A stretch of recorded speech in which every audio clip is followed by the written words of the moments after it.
kulah maka jatuhlah ke dalamnya suatu najis. Jika tiada berubah maka tiada jadi najis. Dan jika air itu kurang daripada 2 kulah maka jatuh ke dalam najis, maka air itu jadi najislah, sama ada berubah atau tiada, seperti sabda Nabi SAW. Yang pembahasan ini kali bunuh iaitu mengalir. Nyoba kelung kita ada menjikat le. Nyoba pari ubud lah. Bila terduga tok 2 kulah.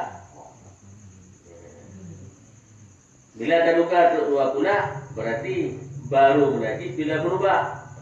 Mujur hantuk 2 kulah rasa ada najis.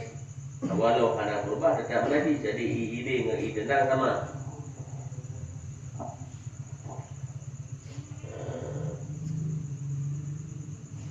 Nyoi tentu idilenya kena batas ile lain. Nasi kadang-kadang ile ni tu dia ubah ujungnya ada ile dia kena dang.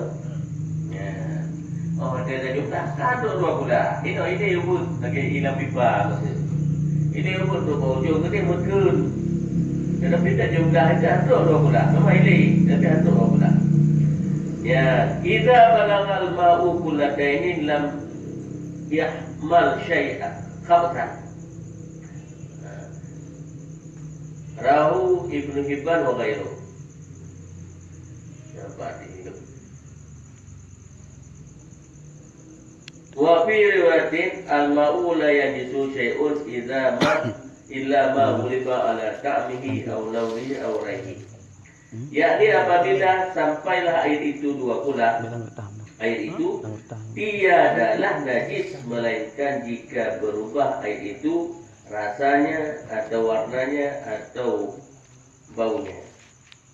Ya, jadi permasalahan 2 kulah nyona hadis Nabi, yaitu idza balaqal ma'u kullaitaini lam yuhmal syai'an. Yaitu 2 kulah nyona najis. Ya, kemudian ada 2 buah hadis. Ya, kecuali berubah warna, rasa dan bau. Bermula kata temum. Ya, yang kata temum punya. Lanjut. Bermula tayamum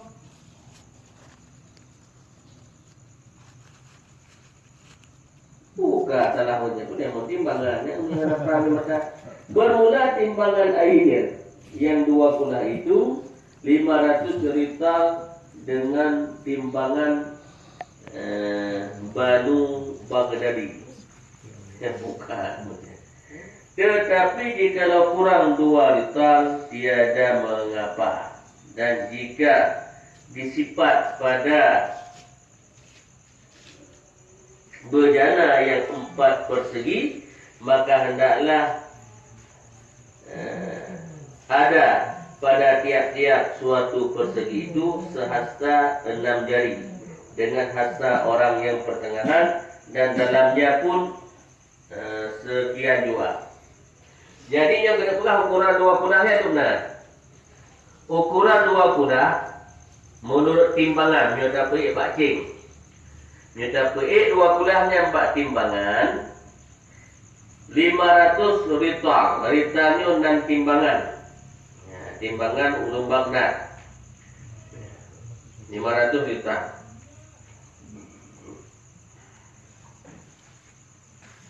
Lima ratus rital sudah 100 kurung 10 kilo. 500 ritalnya 100 kurung 10 kilo. Munyo kurang 2 ritalnya mana masalah. Daripada 500 kurung 2 berarti put 8. Nah, put 80.